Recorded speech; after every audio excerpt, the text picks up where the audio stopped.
y'all is we are going to review our special right triangles from geometry, and then we're going to look at what happens when you put them on a coordinate plane. Okay, so with your special right triangles, there was 2 of them in geometry.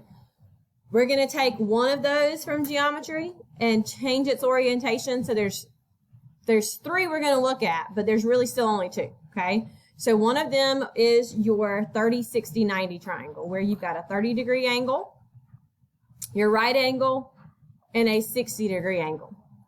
Okay, chances are you probably don't remember this from geometry, but the rule is if there's a 30, 60, 90 triangle, you know that the side opposite your 30-degree angle has a measure of 1.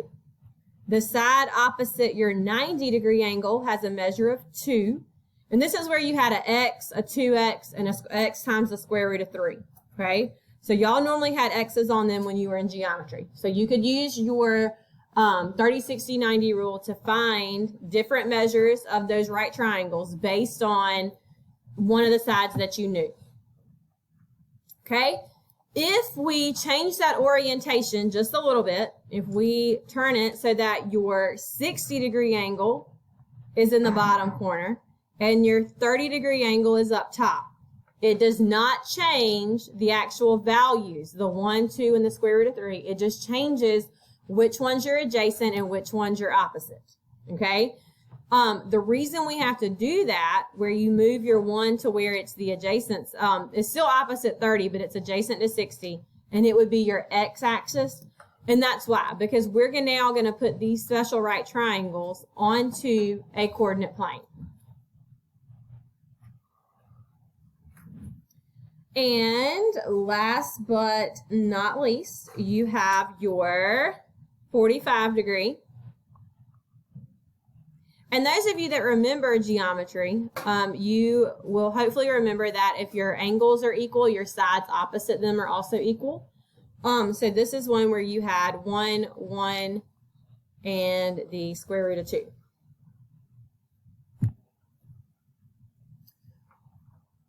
I highly suggest that if you don't remember those from geometry, you do whatever you need to do to remember them now. They will help you not have to memorize the entire unit circle.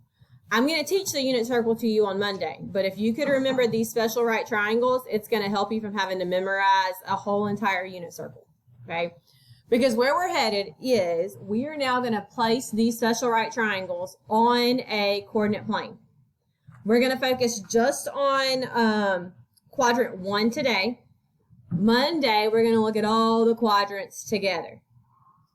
This helps us because if you remember these special right triangles, you no longer have to do Pythagorean theorem and all that other stuff to find the sign of special angles. Okay, so your special angles in pre-cal that you can easily find trig values of without a calculator, and you're going to be expected to do it without a calculator, are 30-degree angles, 60-degree angles, and 45-degree angles. Okay, we can also think of these in radian measures. Okay, your 30-degree angle, remember, 30 degrees in radians would be pi over 6.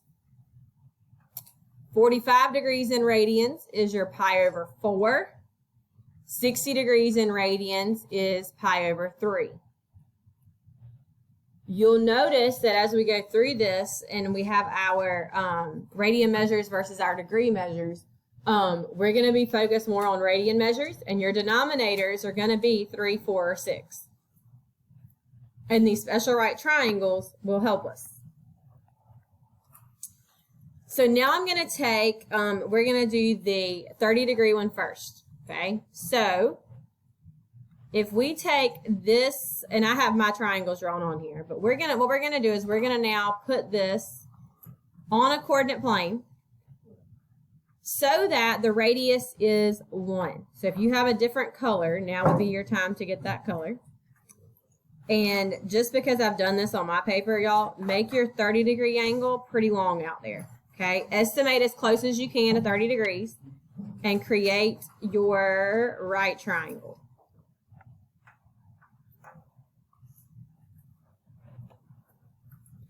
So we know from above that this angle measure would be 30 degrees. or pi over 6. Okay? Now, instead of our hypotenuse being 2, we're going to put this on a unit circle where our hypotenuse or our R value has to be 1. Well, that's going to change our other sides because remember our hypotenuse was 2, right? So if our hypotenuse was 2 and I need to make it a 1, what can I divide that by?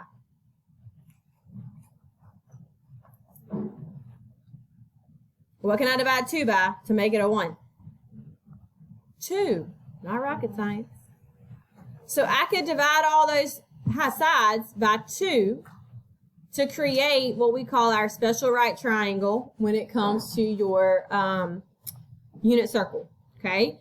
So that would then make our short side 1/2 and our longer side the square root of 3 over 2. Which then makes this point, because remember that's a point on a coordinate plane, that then makes this point have an x coordinate of the square root of 3 over 2 and a y coordinate of 1/2.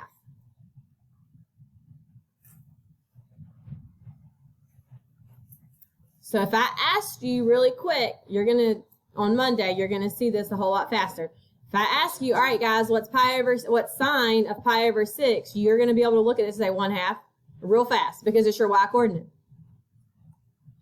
Now, I know I just did a lot. I took geometry and I put it on steroids and turned it into pre-calculus. What do you have questions on?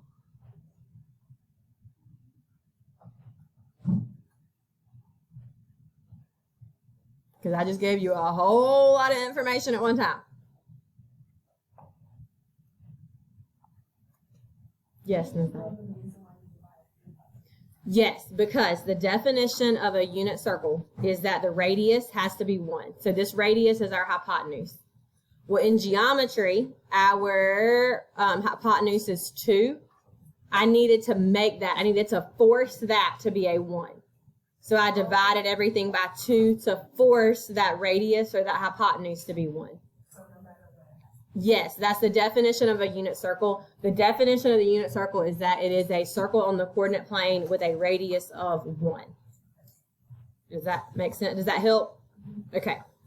So what we're going to do, y'all, is we're actually going to force every single one of these to have a radius of 1. Okay. So grab a different color. And now we're going to put our 45-degree one on there.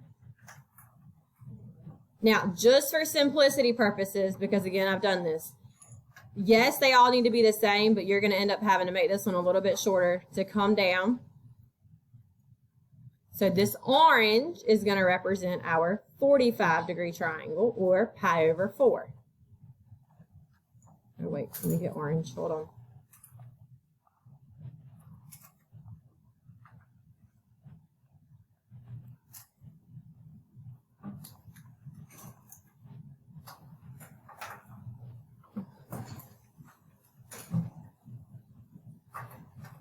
Okay. In our geometry triangle, that hypotenuse is the square root of 2. What would I divide that by to force it to be a 1? The square root of 2. Now, this is where this one gets dicey, okay? So we're going to force this to be 1 because we're going to divide the square root of 2 by the square root of 2. Well, our other two sides were already a 1, but if we divide the hypotenuse by the square root of 2, we've got to divide that by the square root of 2 as well. But we don't like radicals in the denominator. So what would that rationalize to? Square root of 2 over 2. Hey. Okay, so that means that the x-axis for the orange would be square root of 2 over 2. And I need to actually move that over because we got one more triangle to put on here. And the y for the orange would be also square root of 2 over 2. So this ordered pair at our 45-degree angle, or pi over 4, would be the square root of 2 over 2, comma, square root of 2 over 2.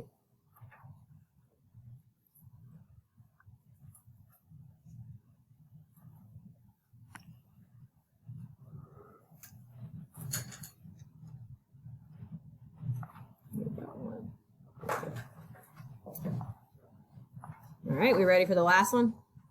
Last one's easy. You've already done it. So the last one's your 60-degree one.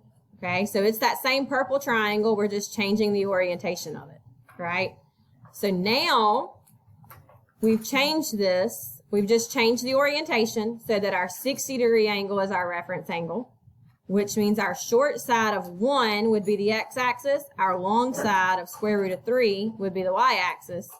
And your 2 would be your hypotenuse. But then when we force it to be 1, and we divide everything by 2, to force that 1, it becomes a 1 on the hypotenuse, a 1/2 on the x-axis, and then square root of 3 over 2 on your y-axis. So your x and y coordinates from the purple triangle to the blue triangle swap, which makes sense because we swapped the reference angle. Now, I'm throwing a whole lot at y'all at one time. So please, please, please, if you get confused on something, let me know. The blue triangle and the purple triangle, y'all, are identical. It just depends on which one is your reference angle. Some students can do it just with 2 triangles, and they can change their reference angle real quick. Me personally, I like drawing all 3, so that way I have my each individual reference angle and I don't get confused. It's up to you as to which one you prefer. It's also up to you whether you memorize the ordered pairs or whether you just memorize the special right triangles and draw them and use your reference angles. Personally, I think it's easier to just memorize the triangles instead of the unit circle. But I will tell you, those of you that are going on into calculus fields in college, you might want to start memorizing the unit circle because you're going to have it memorized eventually. So like if you're going into engineering or anything where you're going to have to take calculus 1, 2, 3, 4, you might want to go ahead and start. I'm not going to give you a unit circle and tell you, hey, write this down from memory. But you will eventually have to, or at least I did when I was in school. I don't know if the professors still make you do it or not, but I had to have it memorized. All right, so how does this apply to our problems? What we're going to look at now, y'all, is you are going to be able to tell me what sine of pi over 3 or cosine of pi over 4 is without a calculator. And now I don't give you any information about the ordered pair. Okay, so earlier I gave you information about the ordered pair. This is not the ordered pair. This is the actual angle. Okay, so when you go to sketch this on a coordinate plane, pi over 3 is your angle. That's your theta. Pi over 3 would be in quadrant 1. Everything we're going to do today is in quadrant 1. So we're here in quadrant 1. Pi over 3 would be our reference angle. Okay, so that would be our theta, and it's pi over 3. The easiest way, in my opinion, to do this is to think of your special right triangles there. Redraw your triangle.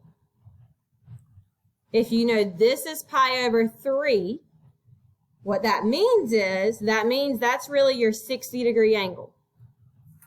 So that means that this side is 1, this side is the square root of 3, and this side is 2. So sine of theta would be your opposite over your hypotenuse, which is the square root of 3 over 2. Some students like learning the special ones where we've already forced the radius to be 1. Some like the originals. It doesn't matter. You pick one and you learn it and you go with it.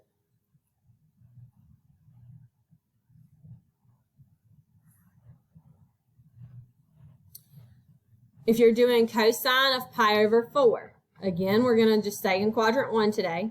So, oops, I don't want orange. I want black. Pi over 4 corresponds to